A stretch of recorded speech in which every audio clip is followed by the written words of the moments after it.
Hello and welcome to Ethical Hacking and Penetration Testing, brought to you by Eduonix. This is Chapter 6, Web Exploitation Techniques. So the last things we need to cover are exploiting RFI, local file include, file uploads, RCE and XSS, DOS attacks, and some attack countermeasures as well. So exploiting RFI, local file include, file uploads, RCE and XSS. So they're all code executions that are on a web server. The code execution on the client side, such as JavaScript, which can lead to other attacks such as cross-site scripting. We'll look at some actual denial of services and some data theft manipulation. So file inclusion vulnerability is a type of vulnerability most often found on websites, on internet websites, that kind of thing. It allows an attacker to include a file, usually through a script on the web server. The vulnerability occurs due to the use of a user-supplied input without proper validation. This can lead to something as minimal as outputting the contents of the file, or more serious events such as local file include, which is similar to remote file include, which is a vulnerability, except instead of excluding remote files, only local files on the current server can be included. So the vulnerability is also due to the use of a user-supplied input without proper validation. So the serious events that could occur is that you could upload a virus with a particular file. You could even just upload a virus file and it would execute itself on the server. That's how serious it can be. You may as well give somebody direct command line access to your server. They would probably do less damage. So in PHP, the main cause is due to the use of an unvalidated external variable, such as here where we have get, post, and cookie, that kind of thing, within a file system function. Most notable are the include and require statements. Most of the vulnerabilities can be attributed to novice programmers really not being familiar with all of the capabilities of the PHP toolset, PHP programming language. The PHP language has an allow _URL _fopen directive, which, if enabled, allows file system functions to use a URL to retrieve data from remote locations.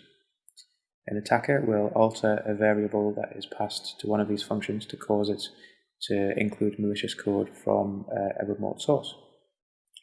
To mitigate this vulnerability, all user input needs to be able to validate before being used.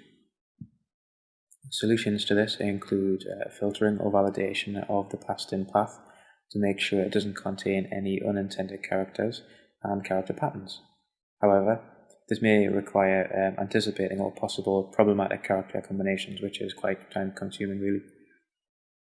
A safer solution is to use a predefined switch case statement to determine which file to include, rather than use a URL or form parameter to dynamically generate the path in the first place.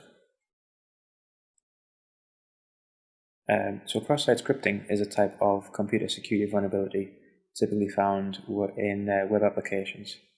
XSS enables attackers to inject client-side scripts into web pages viewed by other users.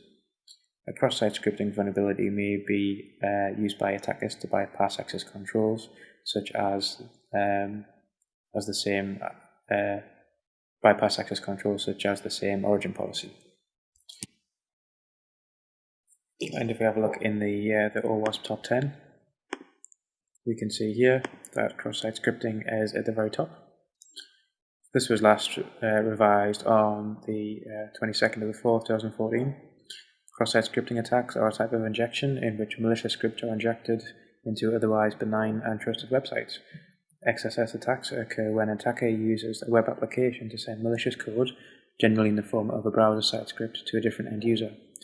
Flaws that allow these attacks to succeed are quite widespread and occur anywhere a web application uses input from a user input within the output it generates without validating or encoding it. An attacker can use XSS to send malicious scripts to an unsuspecting user. The end user's browser has no way of knowing that the script shouldn't be trusted because it looks like it's come from the server, and will execute the script because it looks like it's come from a trusted source. The malicious script can access any cookies, session tokens, or other sensitive information retained by the browser and use with that site. These scripts can even rewrite the content of HTML pages as well because they're being executed on the server. And have a look here for different types of XSS flaws. You can have stores XSS, reflected XSS, or DOM-based XSS. Also have server and client side and recommendations for them as well. So have a look through that. That's the web address there. I'm sure you'll find it pretty funny.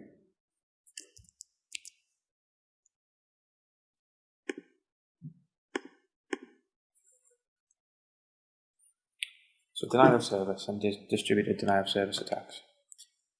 So a DOS attack or a DDoS attack is an attempt to make a machine or network resource unavailable to its intended users. Although this means to carry out, the motives for and targets of a DOS attack vary. It generally consists of efforts to temporarily or indefinitely interrupt or suspend services of a host connected to the internet. As clarification, distributed denial of service attacks are sent by two or more persons or bots, and a denial of service attacks are sent by one person or system. As of 2014, the frequency of recognized DDoS attacks had reached an average rate of about 28 an hour. Perpetrators of DOS attacks typically target sites or services hosted on high-profile web servers such as banks, credit card payment gateways, or even root name servers. Denial of service threats are also common in businesses and are sometimes responsible for website attacks. This technique has now seen extensive use in certain games used by server owners or disgruntled competitors on games, such as popular Minecraft servers. Increasingly, DOS attacks have been used as a form of resistance. A guy called Richard Stallman has stated that DOS is a form of internet street protests. The term is generally used relating to computer networks, but it's not just limited to this field. For example, it can also be used to reference to CPU, resource management, etc. One common method of attack involves saturating the target's machine with external connection requests, so much so that it can't respond to legitimate traffic or responds so slowly to be rendered essentially unavailable. Such attacks usually lead to a server overload. In general terms, DOS attacks are implemented by either forcing the target computers to reset or consuming its resource so that it can no longer provide the intended service, or obstructing the communication media between the intended user and the victim so that they can no longer communicate adequately. So attack countermeasures. A firewall is usually the first line of defense for any system. Obviously, they come in many shapes and sizes. Most firewalls are just set up and forgotten about. Only when there's a problem do we tend to have a look at the firewall and try and figure out how someone got in or how some data was stolen. Any decent firewall should be proactively alerting you to any repeated break-in attempts. Then, steps can be made to add rules to permanently block traffic from troublesome subnets. Otherwise, the firewall will be inspecting every packet that's going in and out of the firewall from the attacker to figure out if it's malicious or not. It's better for it to be stopped further up the chain so they can save an extra load in the box. IDSs and IPSs are also a good way of preventing countermeasures. Intrusion detection systems won't do anything apart from tell you. It would be good to have an IDS and IPS together, just so they can one can detect it, one can prevent it from happening. They can do that again just by dropping a particular subnet as far down the chain as it can, just to save extra load going through access control lists and that kind of thing. So a network monitoring team that monitor traffic going out the network, they can use any kind of program they want that adequately shows the kind of traffic, and it's up to them to look for unusual patterns and look to make sure that users are logging out at the right times, etc., and they're not still logged in kind of 10 o'clock at night. Security guards and security cameras are another fantastic form of intrusion prevention and detection. Security guards are more than cameras, because cameras can be faked. It's very difficult to fake a security guard. Chances are they'll only prevent physical attacks, but just to cover all bases, you do need to cover the physical side as well. Perimeter security, fences, dogs, that kind of thing, also very important if you want to make sure you're completely safe. There are certain guidelines about how big fences can be and what you're allowed to cover them with. Unfortunately, long gone are the days when you can put barbed wire around the top and stop you from getting in. Now, chances are that if somebody decided to try and climb over and cut themselves, it would be you who'd be being sued.